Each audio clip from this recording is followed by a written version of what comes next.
participate in this fast-tracked third reading debate on Bill 218 to talk about what this legislation really does, because we have not heard that from the other side of this legislature. And I want to refer to the public input that was provided on Wednesday, November 4th, and I want to refer in particular to one panel of those 5 hours of public hearings. The Ontario Nonprofit Network was there, and they, of course, Speaker, represent 58,000 nonprofits and charities around this province, and they were seeking Good Samaritan protection for the thousands, hundreds of thousands of volunteers and volunteer board of directors who do such amazing good work in our communities. And we have all heard from those nonprofits and those charitable organizations, and we support their request for Good Samaritan protection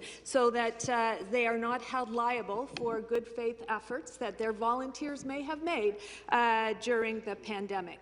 But at that same panel, Speaker, Gary Will was there from Will Davidson, which is a law firm that represents 2,000 grieving families in this province who are taking legal action.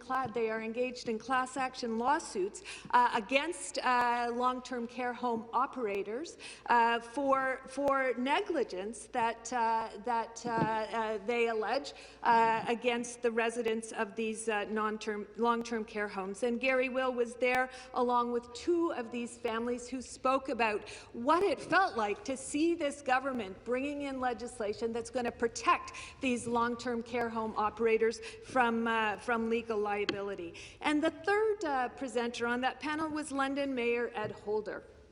Now, London is the only municipality in the province that has run a ranked ballot election in 2018, a highly successful ranked ballot election that has been acclaimed across the country. You know, other municipalities were looking at London as a leader on local democracy and making democratic processes at the local level more participatory.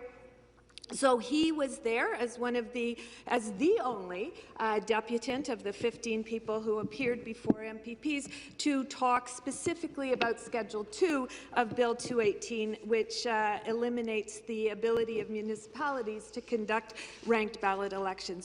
So you can imagine, Speaker, that having these three deputants on the same panel, the Ontario Nonprofit Network that's seeking Good Samaritan protection for those terrific well-meaning volunteers who are engaged in swim clubs and hockey clubs and skating clubs, etc., along with a lawyer who is representing 2,000 families who are taking legal action against negligent long-term care home operators, and along with the Mayor of London, the only city to conduct a ranked ballot election. And it just shows you how horribly wrong, how absurd this bill really is, and what it is truly about. If the government was actually interested in Good Samaritan protection for all of those worthy volunteers and those amazing charitable organizations, then it would have brought in Good Samaritan legislation.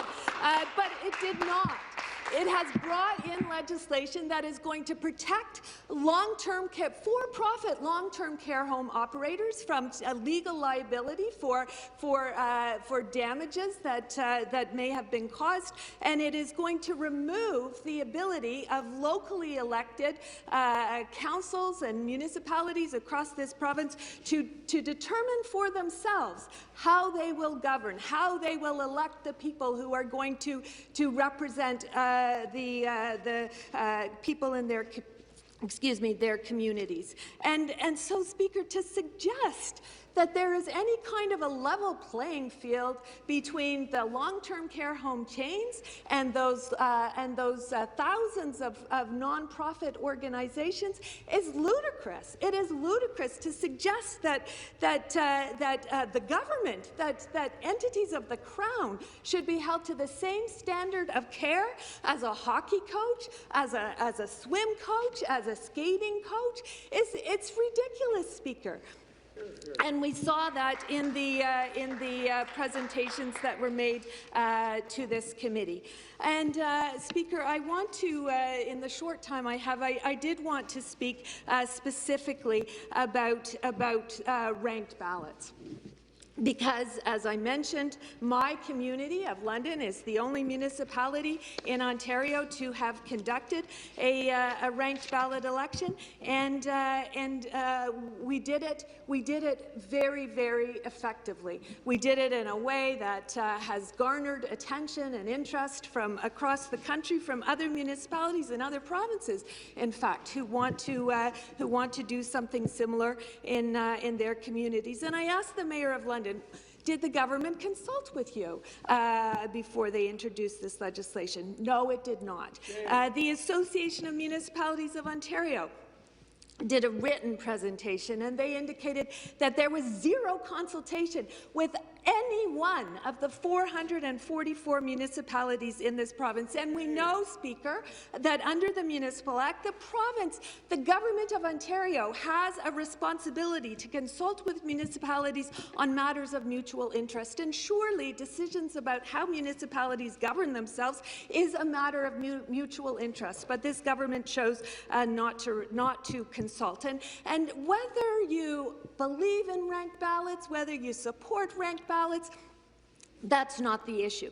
The issue is respect for local autonomy. The issue is respect for local decision-making. It's allowing local municipalities to make those decisions for themselves about how they are going to elect the people who represent their communities.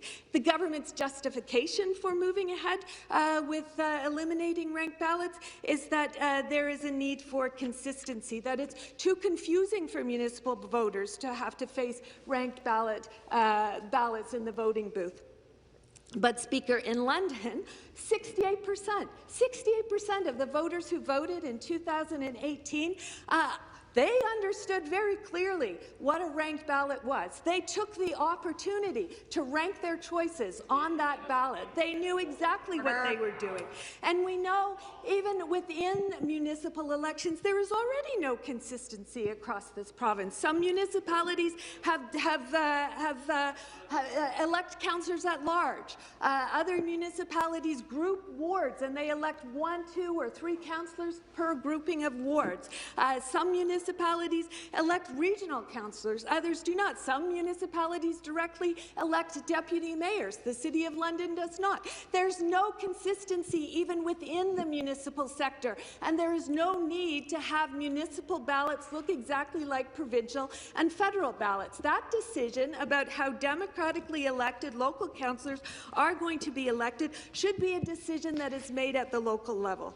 And the other reason that we heard from this government for Bill 218 Schedule 2 was they didn't want irresponsible municipalities making frivolous spending decisions about going down the rabbit hole, which is what the Attorney General referred to it as, going down the rabbit hole of ranked ballot voting.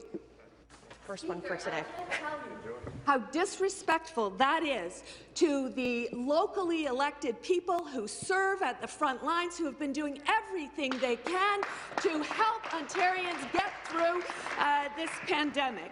And municipalities like London, in fact, it's going to cost London $51,000, Speaker, to revert back to first past the post after having run a ranked ballot election in 2018. And when we moved an amendment to exempt London from Bill 218, the government refused to support it. And Speaker, I think that is so telling. It is so telling about what Bill 218 is really about. It is about, as I said earlier, it's about protecting long-term care home chains, and it's about undermining local democracy. It's this big government stepping in and telling locally elected councillors what they can do.